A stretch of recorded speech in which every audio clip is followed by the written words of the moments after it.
बच्चों का स्वागत है आपके अपने YouTube चैनल पर। तो बच्चों, हम 2020 का गैस पेपर जो बड़ी मेहनत से मैंने तैयार किया उसको सॉल्व कर रहे थे। तो उसके दो पार्ट हमने सॉल्व कर लिए थे और आज की क्लास में हम तीसरे पार्ट को सॉल्व करेंगे। इस भाग में 3-3 अंक के 10 प्रश्न आते हैं, यानी 30 अंक का ये पार्ट होता है। तो उसमें देखिए, ये जो सवाल हमने लिया है, दो संख्याओं के वर्गों का अंतर 45 है। छोटी संख्या का वर्ग बड़ी संख्या का 4 गुना है, संख्याएं ज्ञात करो। तो ये बहुत ही इंपॉर्टेंट सवाल है, तो इसको ध्यान से समझेंगे। तो देखिए, होता क्या है कि पहले हमें दो संख्या माननी पड़ेंगी, छोटी संख्या बड़ी संख्या। अब मानते हैं, देखो दूसरी जो स्थिति दे रखी या इसके आधार पर अगर उनको मानेंगे तो हमें आसान रहेगा। पहली जो संख्या दे रखी है इसके आधार पर भी हम मान सकते हैं, लेकिन आसान रहेगा इस पर। तो इसमें देखिए, छोटी संख्या का वर्ग बड़ी संख्या का 4 गुना है। बड़ी संख्या का 4 गुना, बड़ी संख्या को 4 गुना कर देंगे तो वो छोटी संख्या के वर्ग आ जाता है, यूं समझो।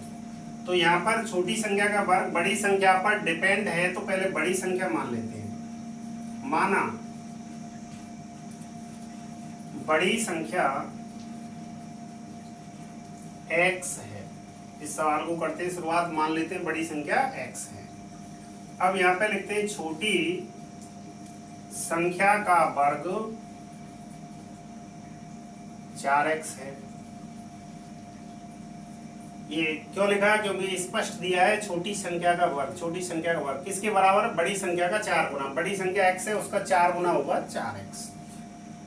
समीकरण बनाते हैं अकॉर्डिंग क्वेश्चन। तो उसमें दिया है कि उनके वर्ग, इसको बेस बनाएंगे समीकरण बनाने के लिए। संख्याओं के वर्गों का अंतर 45 है। तो संख्या अंतर जब भी करते हैं, बड़ी वैल्यू में से छोटी वैल्यू घटाते हैं, तो बड़ी संख्या के वर्ग में से छोटी संख्या का वर्ग घटाओ, बराबर जो अंतर है उसको लिखेंगे। तो देखिए, बड़ी संख्या हमारी x, लेकिन हमें उसका वर्ग करना है तो x² हो जाएगा। इसमें से घटाना हमें छोटी संख्या का वर्ग। छोटी संख्या का वर्ग 4x है, इसका वर्ग नहीं करना, ये ऑलरेडी वर्ग है। छोटी संख्या का वर्ग 4x बराबर 45 लिखा। फिर इसका हम करेंगे पक्षांतरण 45 का। तो x² माइनस 4x माइनस 45 बराबर 0।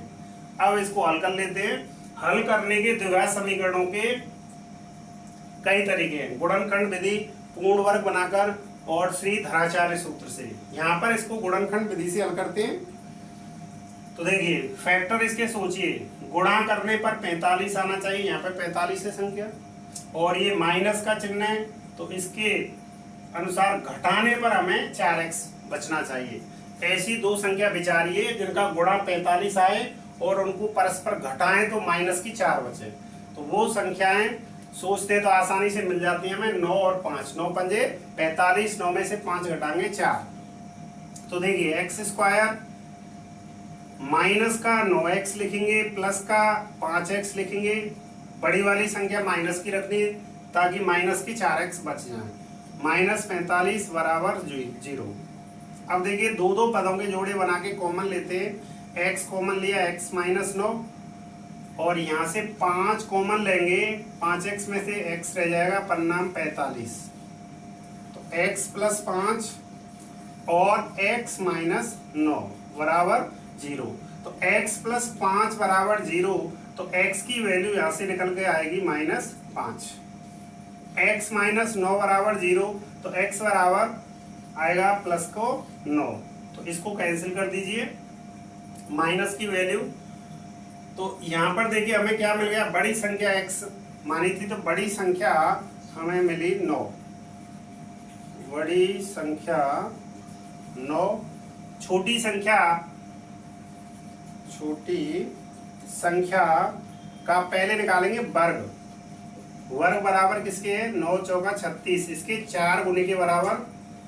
अब हमें चाहिए छोटी संख्या, तो उसका 36 का वर्गमूल ले लो। तो छोटी संख्या बराबर हो जाएगी 6। तो इस तरह 9 और 6 वे संख्याएं हैं। अगला सवाल देखेंगे।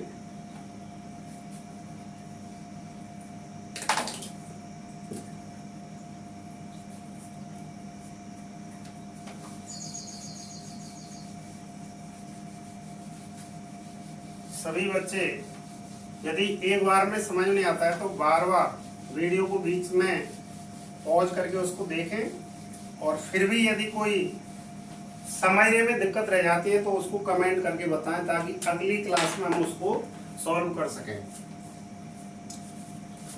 अगला देखिए, किसी समांतर श्रेणी 5 प्रश्नावली से, समांतर श्रेणी वाली से का तीसरा पद 16। क्वेश्चन नोट करेंगे 16वां, क्वेश्चन 17वां। किसी समांतर श्रेणी का तीसरा पद 16 का तीसरा पद 16, और इसमें दिया है 7वां पद 5वें पद से 12 लिखे, तथा 7वां पद 5वें पद से 12 अधिक है, तो समांतर श्रेणी ज्ञात करो। बहुत बढ़िया प्रश्न है। समांतर श्रेणी ज्ञात करनी है।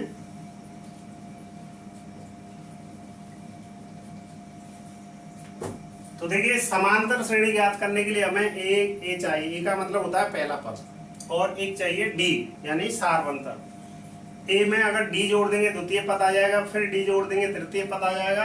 तो ए और डी निकालना है हमें। तो इसका सॉल्यूशन देखिए इस तरह होगा। समांतर श्रेणी का तीसरा पद 16 है। तो देखिए, प्रश्न के अनुसार हम समीकरण बनाते हैं। A3 बराबर लिखा हमने 16। A3 का मतलब है श्रेणी का तीसरा पद। तो इसका समीकरण बनेगा A plus 2D। A plus 2D बराबर 16। ये किस तरह आया? ये सूत्र है हमारा A plus n minus 1 into D बराबर an। n माइनस 1 a यानी an के बराबर होता है A plus n minus 1 into D. A plus, तो यहाँ पर देखिए एक कम, n माइनस 1 3 से एक कम होगा 2D। अगर चौथा पद होता तो यहाँ बनता A प्लस 4D बराबर। एक और समीकरण बनाना, दो चर राशि वाला समीकरण बन के तैयार हो रहा है। तो पुनः अकॉर्डिंग क्वेश्चन देखेंगे। 7वां पद 5वें पद से 12 अधिक है, इस संख्या से समीकरण बनाएंगे। तो ये जो संख्या है 7वें पद 5वें पद से 12 अधिक है, यानी 7वें और 5वें पद का डिफरेंस अंतर है। तो A7 7वां पद हो गया, A5 5वां पद हो गया, इनको घटाया और बराबर हमने लिख दिया 12। 7वां पद 5वें पद से 12 अधिक है, यानी 7वें पद में से 5वां पद घटाएंगे तो 12 आना चाहिए। तो इसको लिखेंगे वही पहले की तरह। A7 को लिखेंगे A प्लस 6D, और इसको लिखा जाएगा A प्लस 4D बराबर 12। अब देखिए A प्लस 6D माइनस, कोष्टक को खोलेंगे तो अंदर का चिन्ह बदल जाएगा। A माइनस 4D बराबर 12। A से A काट दीजिए, 6D से 4D घटा दीजिए, माइनस का 4D है, 2D बराबर 12। 2 से 12 काट दो 6, तो D बराबर हमें मिल गया 6। D की वैल्यू आ गई 6, यानी सारवंतर 6 है।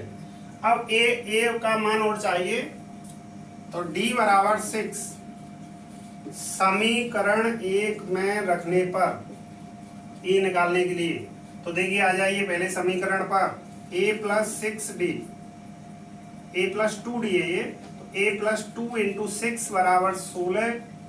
तो A बराबर 16 माइनस 6 दूना 12 हो जाएगा, पक्षांतरण कर दीजिए, A बराबर आ जाएगा 4। तो इस तरह देखिए समांतर श्रेणी बना लीजिए। समांतर श्रेणी होगी तो पहला पद हमारा है 4, D हमारा है 6, तो 4 में 6 जोड़ दीजिए 10, क्योंकि दूसरा पद आता है पहले पद में सारवंतर को जोड़ने से। इसमें जोड़ देंगे फिर 6, तो 16, फिर 22, और देखिए डॉट डॉट भी लगाना है, जरूर लगाना है। तो इस तरह इसका ये हल निकल के आएगा। तो बच्चों समझ गए होंगे सभी। नेक्स्ट अगला क्वेश्चन लेंगे।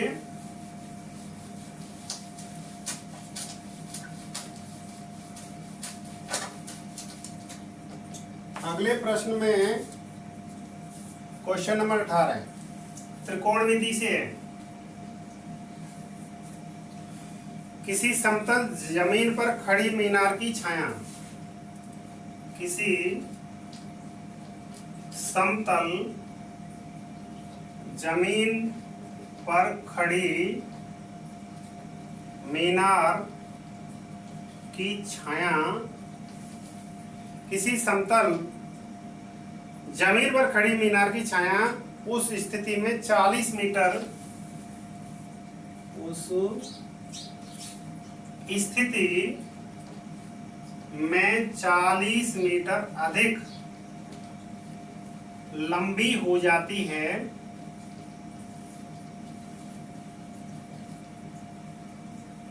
जबकि सूर्य का 49 कोण, जबकि सूर्य का 49 कोण 60 डिग्री से घटकर 30 डिग्री हो जाता है। ये क्वेश्चन, तो इसको ध्यान से सीखें।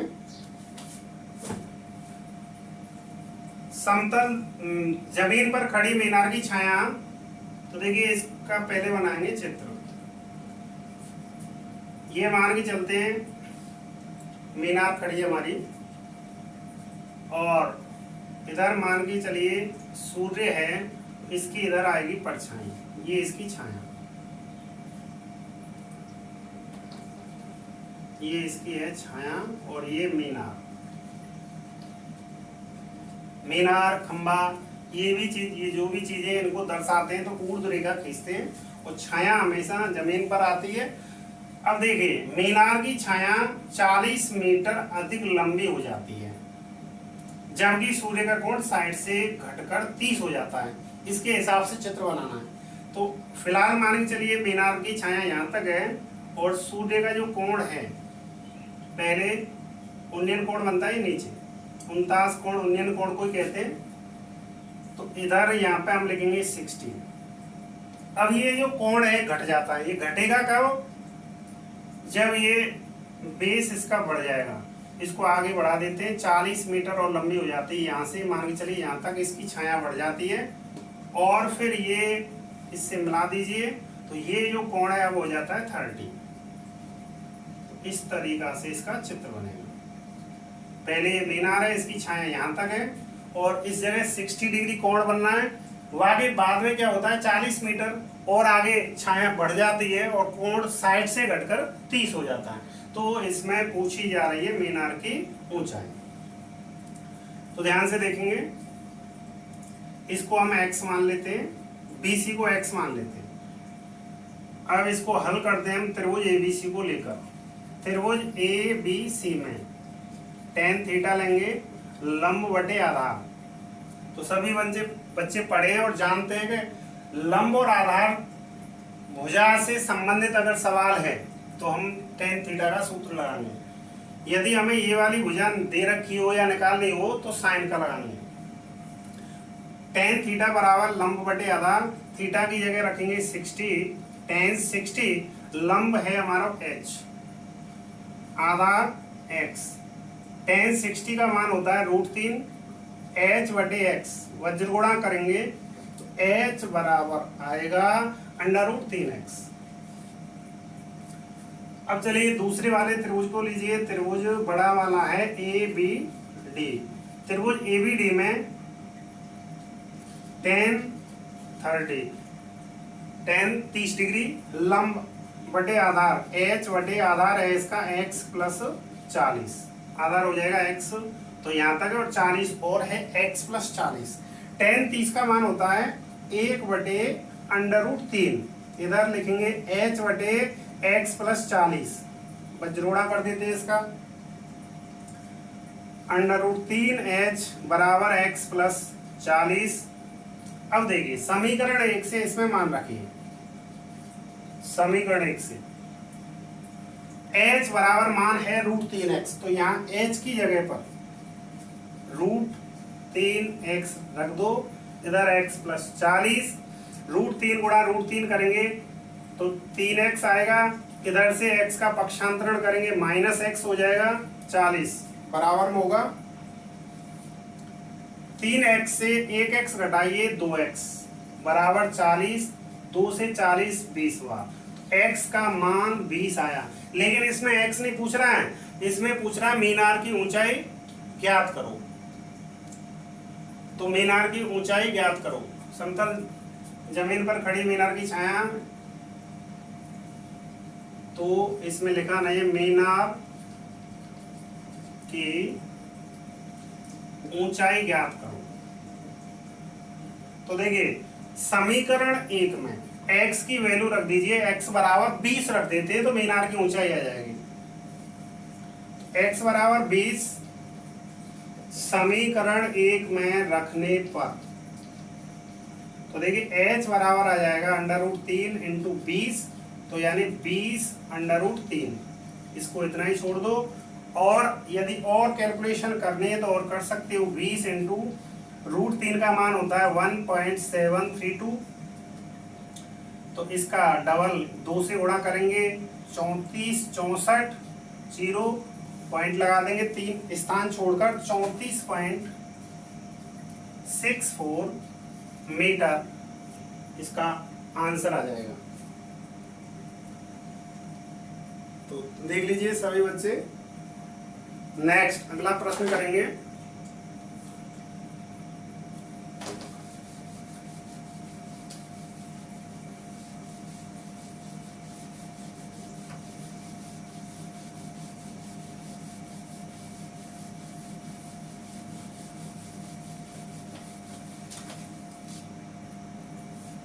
अगला जो प्रश्न हम करेंगे, प्रश्न हो गए थे 19वां, क्वेश्चन नंबर 19 लेते हैं पेपर का। 19वां प्रश्न है बिंदु पथ वाले चैप्टर से। यदि किसी त्रिभुज की दो माध्यिकाएं समान हो तो सिद्ध करो वह समद्विबाहु त्रिभुज होगा। बहुत बढ़िया प्रश्न है, बहुत ही इंपॉर्टेंट प्रश्न है। प्रश्न लिखता हूं, यदि किसी त्रिभुज की दो माध्यिकाएं समान हो तो सिद्ध करो वह समद्विबाहु त्रिभुज होगा। समद्विबाहु त्रिभुज होता है वो जिसकी दो भुजाएं समान हो। तो हमें दो भुजाएं बराबर की लेके आनी है। तो आंसर देखिए इसका। तो देखिए सबसे पहले बनाएंगे चित्र। त्रिभुज बनाया हमने, एक ABC त्रिभुज बना लिया। इसमें हम दो माध्यिकाएं खींच लेते हैं, माध्यिकाएं बराबर होनी चाहिए। तो एक माध्यिका V से इधर खींचते हैं, VE हो गई। माध्यिका क्या होती है इसको भी बता देता हूं। इस शीर्ष को इसके सामने जो भुजा है उस भुजा के मध्य बिंदु से मिला देंगे तो ये माध्यिका कहलाएगी। परिभाषा इसकी बनती है, त्रिभुज के किसी शीर्ष को उसके सम्मुख भुजा के मध्य बिंदु से मिलाने वाला रेखाखंड माध्यिका कहलाता है। एक माध्यिका यहाँ से खींचते हैं C से, तो C हमें मिलाना पड़ेगा C के सम्मुख जो भुजा है उसके मध्य बिंदु से। तो ये हो गई CF। माध्यिकाएं जिस बिंदु पर काटती हैं उस बिंदु को क्या कहते हैं? गुरुत्व केंद्र, केंद्रक।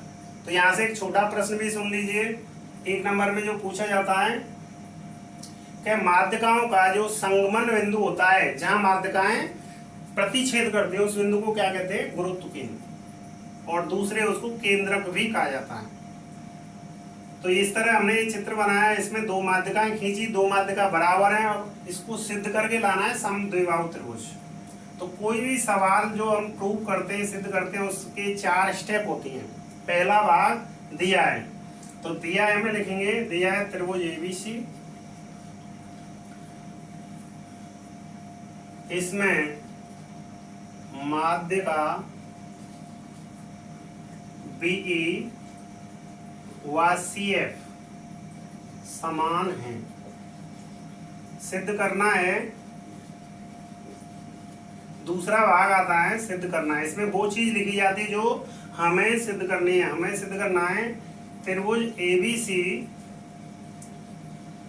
समद्विबाहु त्रिभुज है। तीसरा पार्ट आता है रचना का। रचना हर सवाल में नहीं होती है, इसमें भी नहीं है, यानी जरूरत पड़ने पर की जाती है। चौथा भाग होता है उपपत्ति। इसमें निष्कर्ष और कथन के द्वारा वो चीज सिद्ध की जाती है। तो देखिए सबसे पहले उपपत्ति में हम वो चीज लिखते हैं जो दे रखी है। इसमें दिया क्या है, हमने लिख ली BE बराबर CF। इसका कारण लिखा हमने, क्यों है बराबर दिया है। अब इसमें देखिए 2/3 से गुणा कर दीजिए। बराबर में समीकरण होता है तो दोनों तरफ कोई भी संख्या का गुणा कर सकते हैं। तो इधर 2/3 से किया, इधर भी 2/3 से गुणा किया, तब भी ये बराबर रहेंगे। अब तुम्हें एक बात और भी याद रखनी है कि गुरुत्व केंद्र माध्यिकाओं को 2:1 में विभाजित करता है। तो माध्यिका का जो बड़ा वाला भाग होता है पूरी माध्यिका का 2/3 होता है, और छोटा वाला जो भाग होता है वो 1/3 होता है। अब पहले हमने 2/3 से गुणा किया, तो इनके बड़े वाले भाग BE का बड़ा भाग होगा BO। BO बराबर आएगा CO। समीकरण 1 डाल दीजिए। उन्हें एक बार 1/3 से गुणा कीजिए। इसी में 1/3 BE बराबर 1/3 CF। BE का 1/3 होगा OE। OE बराबर हो जाएगा OF। ये समीकरण 2। यानी हमने एक समीकरण है BE बराबर CF ये दे रखा है, पहले इसमें 2/3 से गुणा किया, क्योंकि हमें मालूम है कि माध्यिका का जो 2/3 भाग होता है वो बड़ा वाला होता है और 1/3 होता है छोटा वाला। अब देखिए इसमें ये जो दोनों त्रिभुज हैं इनको सर्वांग सम सिद्ध करेंगे। त्रिभुज BOF व त्रिभुज COE, इन त्रिभुजों में सर्वांग सम सिद्ध करने के लिए क्या करना होगा, 3 अवयव इनके बराबर के हमें लिखने हैं। तो ये देखिए कौन सा अवयव किसके बराबर है, इसका BO भुजा इसकी CO भुजा के बराबर है। कारण बताएंगे क्यों बराबर है, समीकरण 1 से पहले निकाला है।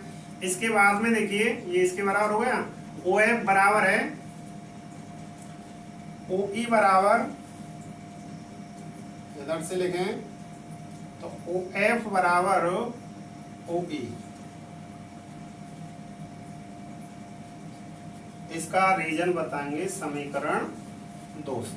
2 अवयव हो गए, ये इसके बराबर और ये इसके।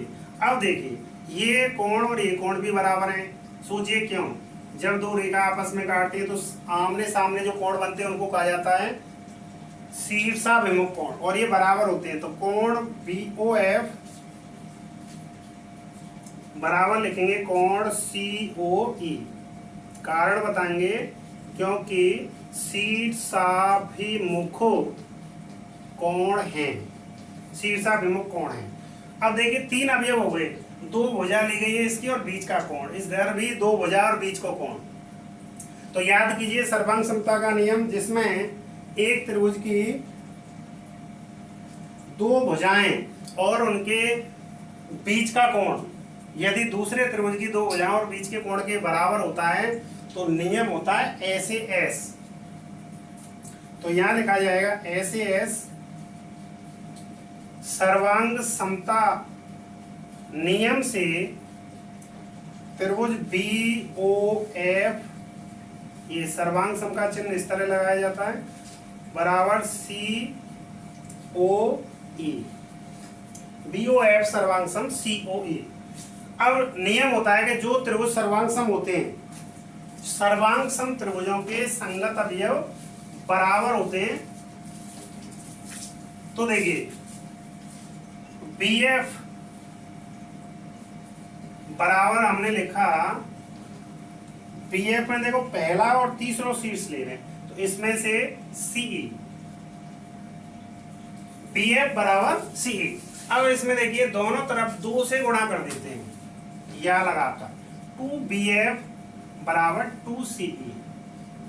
समीकरण में अगर गुणा करना है किसी एक तरफ तो वही गुणा दूसरी तरफ किया जाता है। समीकरण का नियम है, चाहे जिस संख्या का गुणा कर सकते हैं लेकिन दोनों तरफ वही संख्या रहनी चाहिए। इसी तरह देखो यहाँ पे 2/3 से गुणा किया, 1/3 से गुणा, तो इसी तरह यहाँ पे 2 से गुणा किया। 2 से गुणा इसलिए कर रहे हैं क्योंकि हमें ये भुजा चाहिए। हमारे पास BF और CE बराबर आ गई और हमें ये पता है कि BF का दोगुना AB भुजा होगी, क्योंकि CF माध्य का है तो F मध्य बिंदु है। BF AB भुजा का आधा मान है, इसको डबल करेंगे तो हमें AB भुजा मिलेगी। तो BF का डबल हो गया AB और इधर हो गया AC। तो अतः लिख सकते हैं त्रिभुज ABC समद्विबाहु त्रिभुज है, हैंस प्रूव। तो इस तरह देखो ये सवाल प्रूव हो गया। नेक्स्ट अगला प्रश्न लेंगे, तो इसको ध्यान से बार बार देखें और समझें और प्रैक्टिस करें। अच्छा सवाल है। तो बच्चों वीडियो यदि यानी सवाल यदि समझ में आ रहे हैं तो लाइक जरूर करें, और कमेंट बहुत कम बच्चे कर रहे हैं। और ये भी देखा है कि बच्चे वीडियो देख रहे हैं लेकिन चैनल अभी सब्सक्राइब नहीं किया है, तो सब्सक्राइब भी जरूर करें, अन्यथा सभी वीडियो आपके पास नहीं पहुंचेंगे, वीडियो मिस हो जाएंगे, क्लास मिस हो जाएंगी। यानी अगर चैनल सब्सक्राइब कर लेंगे तो सभी क्लास आपके पास ऑटोमेटिक उपलब्ध हो जाएंगे। अगला सवाल देखिए, क्वेश्चन नंबर 20। 20वां क्वेश्चन 12 प्रश्नावली से है, ध्यान से देखें। ये सिद्ध करने का नहीं, मान ज्ञात करने का है। इसमें देखिए याद करो ये क्या बना हुआ है। ये बना हुआ है एक चक्रीय चतुर्भुज। चक्रीय चतुर्भुज के कितने नियम होते हैं? 2 नियम होते हैं मैन। एक तो होता है सम्मुख कोणों का योगफल 180 होता है, और एक बहिष्कोण अंतराभिमुख कोण के बराबर होता है। ये नियम होते हैं। अब इसमें देखिए, इसमें दिया क्या है, एक ABCD चक्रीय चतुर्भुज है, इसकी AB भुजा आगे बढ़ रही है एक ही तरफ F बिंदु, और एक बात और दे रखी है, इसके समांतर A बिंदु से AD खींची गई है। तो इसमें देखो 2 कोण दे रखे हैं। एक तो कोण ये दे रखा है B 92 डिग्री, और इधर एक ये वाला कोण इसमें पूछा जा रहा है, BCD कोण ज्ञात करना है, और एक ये कोण दे रखा है 20 डिग्री। तो दोबारा से देखें, ये चित्र बना हुआ है। चित्र में 2 मेन मुख्य बातें हैं। ABCD चक्रीय चतुर्भुज है, BA भुजा आगे बढ़ी हुई है, और AE CD के समांतर है। एक तो ये दे रखी है कि ये वाली रेखा इसके समांतर है, और कोण EAF बराबर दिया है 20, और कोण B बराबर 92 दिया है। तो कोण BCD ज्ञात करवा रहा है।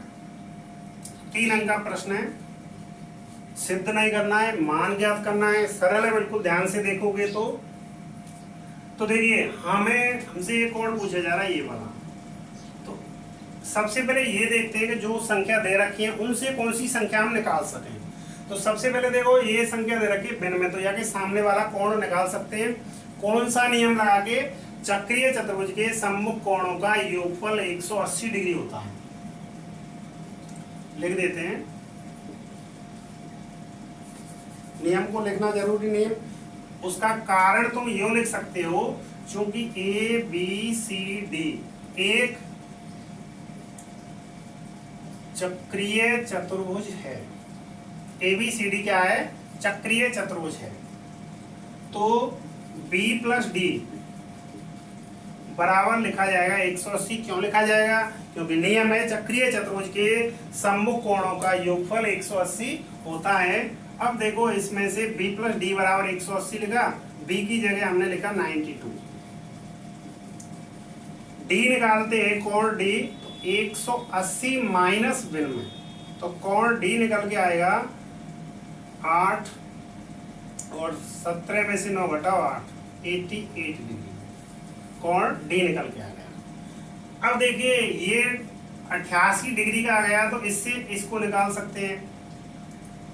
याद कीजिए कौन से नियम से, ये वाला कोण इसके बराबर होगा, कोण ईएडी, कोण ईएडी बराबर होगा एडीसी के। क्यों होगा उसका कारण सामने लिखिए, क्योंकि ये एकांतर कोण है। ये कोण कैसे है? एकांतर कोण है। जेड की आकृति में जो बने होते हैं वे एकांतर कोण होते हैं, और समांतर रेखा इनको बना रही होती है, तब ये बराबर होते हैं। तो रेखा समांतर है ये, तथा इसमें कारण दे दो कि एई समांतर सीडी है और एकांतर कोण है, तो बराबर होंगे। तो ईएडी कोण बराबर निकल के आ जाता है 88 डिग्री, 88 डिग्री, ये 88 का आ गया। अब देखिए उस कोण को अब निकाल सकते हैं जो पूछा जा रहा है। अब याद कीजिए चक्रीय चतुर्भुज का दूसरा जो नियम होता है वो क्या है? चक्रीय चतुर्भुज का बहिष्कोण उसके अंतराभिमुख कोण के बराबर होता है। तो देखिए ये जो कोण बना हुआ है पूरा, यहां से देखिए DAF, ये वाला, ये बहिष्कोण हो गया है इस चक्रीय चतुर्भुज का। तो ये जो कोण है किसके बराबर होगा? तो ए के अंदर आके, ए के सामने देखो सी है, इसके बराबर होगा। तो देखिए कोण BCD बराबर हो जाएगा कोण DAF के। तो BCD बराबर आ जाएगा DAF के। DAF दो भागों में 88 प्लस 20, इसको जोड़ेंगे 108 डिग्री आएगा। और यहाँ पर ये बराबर क्यों है इसका कारण यहाँ पे सामने दे दो, DAF चक्रीय चतुर्भुज का बहिष्कोण है। चक्रीय चतुर्भुज का बहिष्कोण है। तो इस प्रकार से ये सवाल सॉल्व हो गया। सीधे देखिए 180 में तो इसको हटा देंगे, इसके सामने का जाएगा, इस कोण के बराबर ये हो जाएगा, क्योंकि देखो जो जेड की आकृति में ये और ये कोण एकांतर कोण है। फिर 88 और 20 108 हो जाएगा DAF के बराबर हो जाएगा BCD। कौन से नियम से हो जाएगा? चक्रीय चतुर्भुज का बहिष्कोण उसके अंतराभिमुख कोण के बराबर होता है। नेक्स्ट क्वेश्चन लेंगे 21।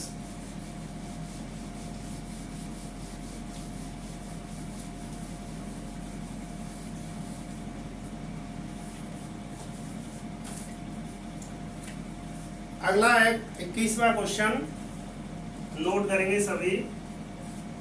दो संकेंद्रीय वृत्तों की त्रिज्या 5 सेमी व 3 सेमी है।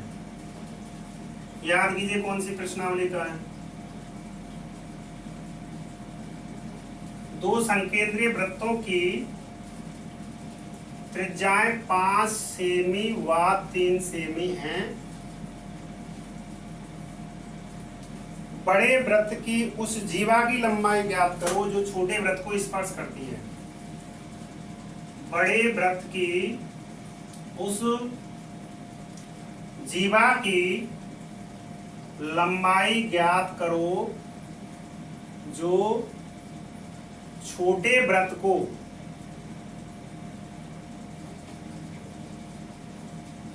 स्पर्श करती है।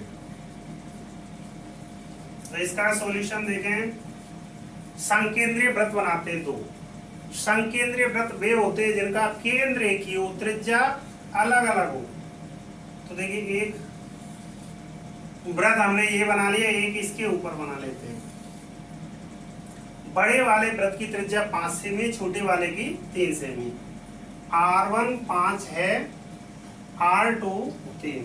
बड़ी वाली त्रिज्या R1 होती है, छोटी वाली R2। प्रश्न पूछा जा रहा है बड़े वृत्त की उस जीवा की लंबाई। बड़े वृत्त में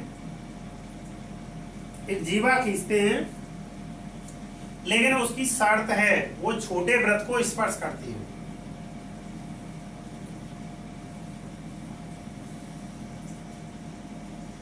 ए बी हमने जीवा और ये स्पर्श बिंदु हो गया सी। छोटे वृत्त इनका देखिए केंद्र एक ही है, इसको स्पर्श कर रही है। दो संकेंद्रीय वृत्त बनाए, बड़े वृत्त की एक जीवा खींची, छोटे वृत्त को स्पर्श कर रही है, स्पर्श बिंदु सी है। तो इसकी लंबाई पूछी जा रही है। इसकी लंबाई देखो इस तरह याद करेंगे, ओ बिंदु को सी से मिला देंगे और ओ बिंदु को इधर ए से मिला दो अथवा इधर बी से मिला दो। अब देखिए यहाँ पर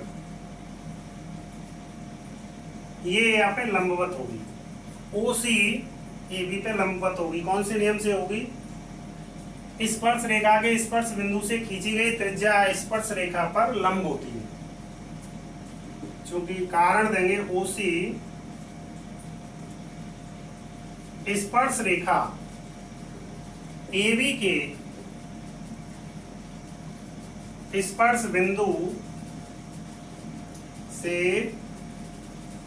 खींची गई त्रिज्या है, तो ओ सी लंब होगी ए बी। अब देखिए एक नियम और काम करता है वृत्त में, केंद्र से जीवा पर लंब यदि है तो वो जीवा को समद्विभाजित करता है। चूंकि केंद्र से जीवा पर डाला गया लंब जीवा को समद्विभाजित करता है। तो देखिए क्या हो जाएगा, AC बराबर हो जाएगा BC। अब देखिए यहाँ पर OA को मैं लिख सकता हूँ 5, बड़े वृत्त की त्रिज्या 5 है, तो OA क्या है? बड़े वृत्त की त्रिज्या ही तो हो गई, केंद्र से बड़े वृत्त की परिधि तक आ रहे हैं हम। और इस जगह मैं लिख सकता हूँ 3, क्योंकि OC C छोटे वृत्त पर है, तो ये OC छोटे वृत्त की त्रिज्या हो गई।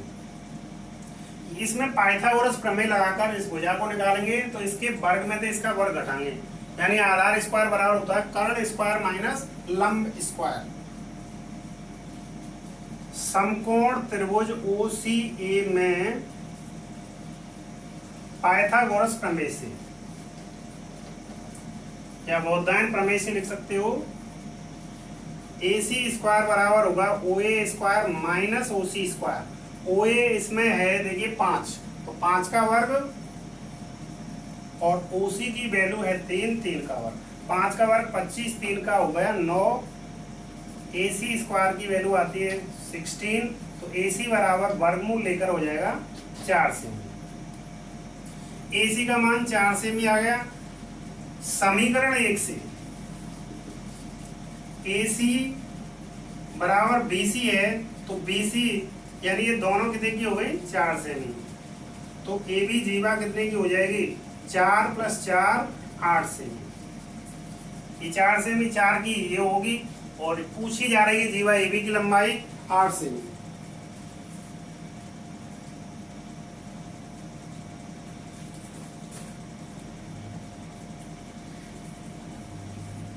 नेक्स्ट अगला सवाल देखेंगे।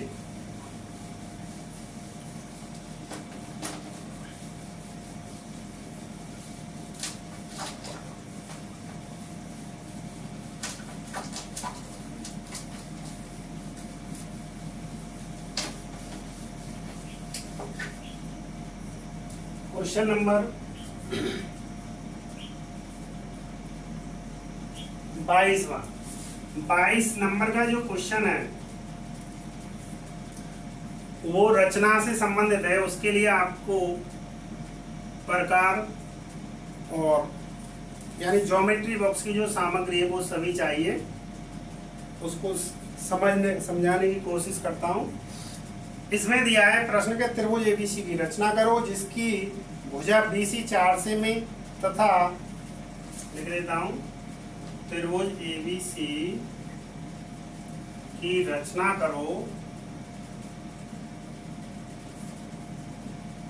जिसकी भुजा BC बराबर 4,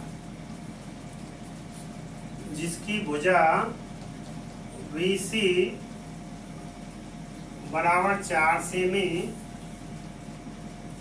तथा कोण B बराबर 40, कोण बी 40 डिग्री, कोण ए 90 डिग्री है। तो इसके परिगत वृत्त की रचना करो, इसके परिगत वृत्त की रचना करो तथा परिकेंद्र की स्थिति बताओ।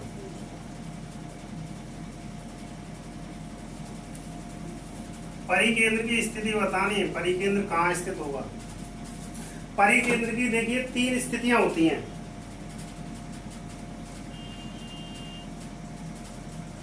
परिकेंद्र या तो होता है त्रिभुज के अंदर, दूसरी स्थिति होती है त्रिभुज के बाहर भी स्थित हो सकता है, तीसरी स्थिति होती है त्रिभुज की किसी भुजा पर स्थित हो सकता है। तो देखिए जो न्यून कोण त्रिभुज होता है उसमें परिकेंद्र होता है त्रिभुज के अंदर, समकोण त्रिभुज में भुजा पर स्थित होता है कर्ण पर, और अधिक कोण जो त्रिभुज होता है उसका परिकेंद्र होता है त्रिभुज के बाहर। ये 3 स्थितियां आपको याद रखनी है।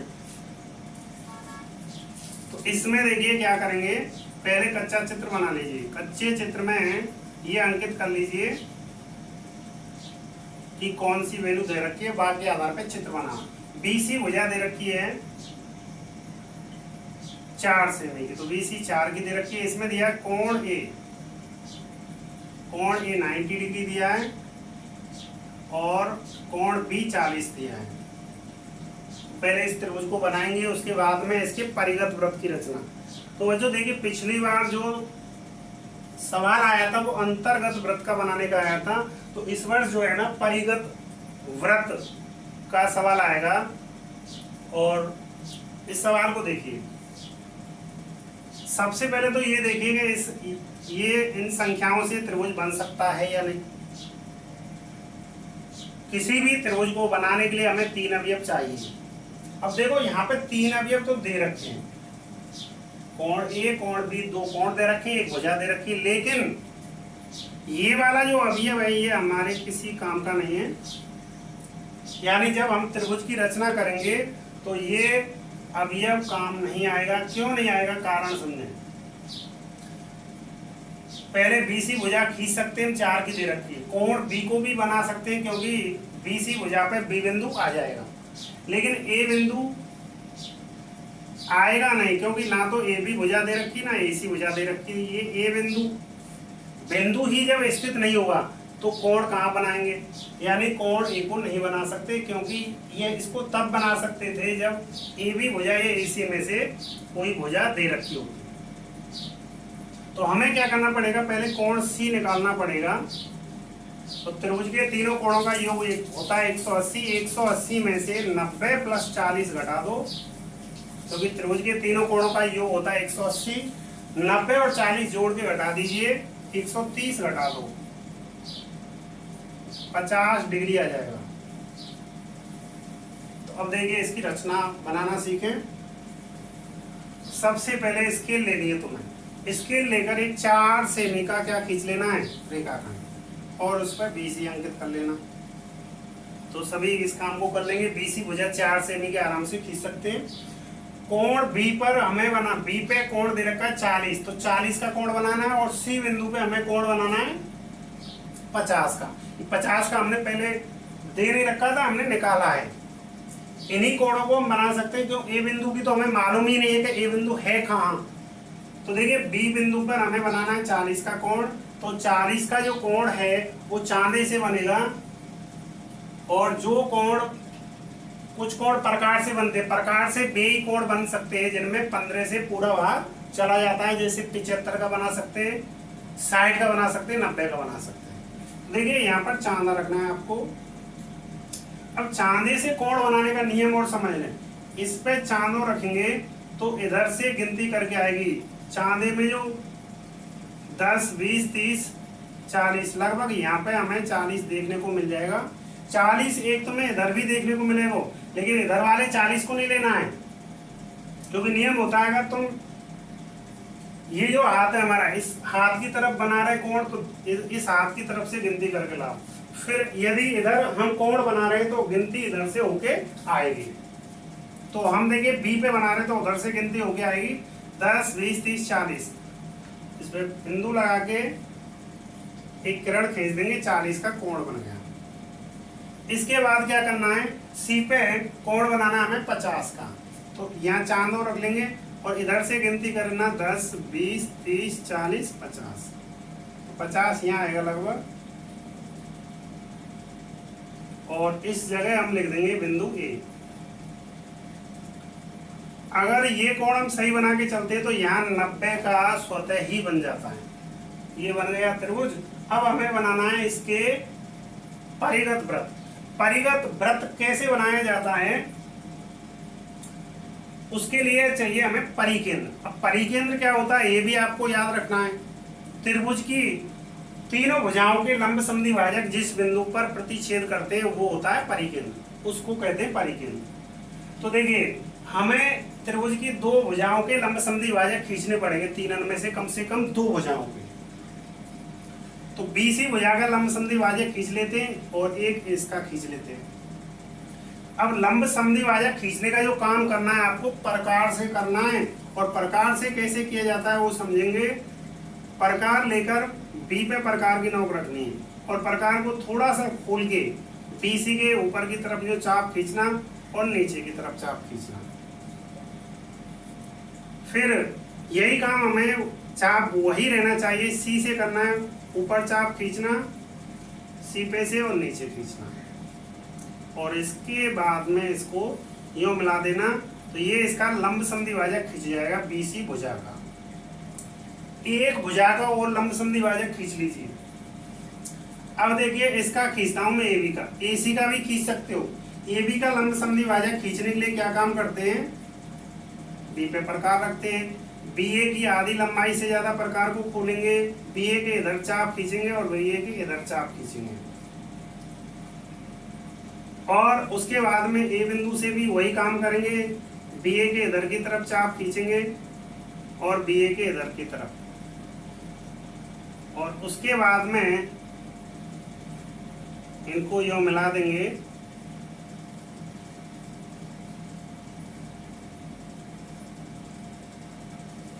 तो ये देखिए इस भुजा का हमने खींचा लंब समद्वि भाजक। दोनों बीसी भुजा का लंब समद्वि भाजक ये है और एबी भुजा का लंब समद्वि भाजक ये। कैसे खींचा, बी पे प्रकार की नोक रखी और उसको इधर घुमा के यूं चाप काटा, इधर काटा, ए पे से भी दोनों साइड में चाप काटा, कटान बिंदुओं को मिला दिया। अब दोनों लंब समद्वि भाजक जिस बिंदु पर मिल रहे हैं उस बिंदु को देखिए, देखो यहाँ है ये वाला जो बिंदु है, ये वाला, इस बिंदु को हम कहेंगे परिकेंद्र। समकोण त्रिभुज में ये परिकेंद्र इस बीसी भुजा पर ही आएगा, समकोण के सामने समकोण है तो ये भुजा पर आएगा, कर्ण भुजा पर स्थित होता है, ये भी याद रखें।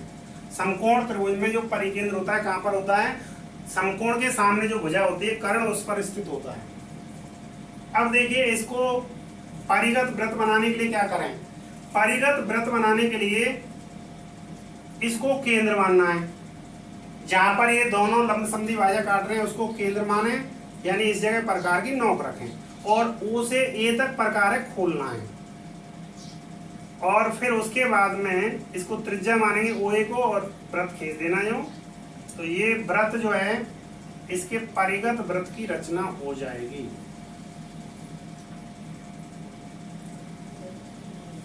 इस बिंदु से तीनों शीर्ष बराबर दूरी पर होते हैं परिकेंद्र से। प्रश्नावली जो हमारी बिंदु पथ वाली है उसमें भी ये बात आती है, ये प्रश्न आते हैं।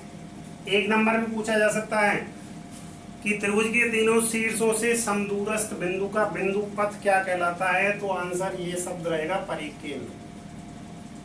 तो इसका जो परिकेंद्र आया कर्ण पर आया, और वृत्त कहाँ से खींचा, इस जगह प्रकार की नोक रखेंगे और इसको केंद्र मानेंगे और ओ ए को त्रिज्या मानेंगे, और उसके बाद में इसके परिगत वृत्त खींचेंगे।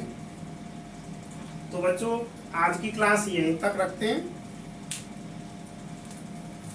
और शेष इस पेपर के 8 क्वेश्चन रह गए, उनको हम अगली क्लास में पढ़ेंगे, और इसके बाद में कुछ और इससे भी बढ़िया पेपर और भी मतलब जैसा कि मैंने शुरुआत की क्लास में बताया था, कम से कम 5 पेपर आपके लिए कराए जाएंगे, लेकिन अच्छे से अच्छे पेपर हम आपके लिए तभी तैयार कर सकते हैं जब हमें ये लगे कि बच्चे रुचि ले रहे हैं, वास्तव में देख रहे हैं। हमने देखा है, हमारे पास आप सभी के रिकॉर्ड आ जाते हैं ऑनलाइन, बच्चे कुछ देख रहे हैं, कुछ सब्सक्राइब बहुत कम बच्चों ने किया है। तो सबसे पहले तो सभी बच्चे सब्सक्राइब करें, जिससे मतलब प्रत्येक क्लास का वीडियो आपके पास आ जाए, और कमेंट भी जरूर किया करें, उससे हमें ये मालूम पड़ता रहे कि किस बच्चे ने कहाँ तक सीखा है। अगर आप और थोड़ी मेहनत करें, यानी सब्सक्राइबर और बढ़ा दें, कुछ सब्सक्राइबर हमारे कम पड़ रहे हैं तो हम आपको लाइव भी पढ़ा सकते हैं, और उसमें क्लास का जैसा ही माहौल रहेगा, यानी आप सामने पता लगता रहेगा कि कौन बच्चा है क्लास में, कौन नहीं है। तो कोशिश करें जितने आपके आसपास मोबाइल टच वाले हैं उनसे हमारे चैनल को सब्सक्राइब करें, जिससे आपकी लाइव क्लास चल सके। धन्यवाद, और मिलते हैं अगली क्लास में।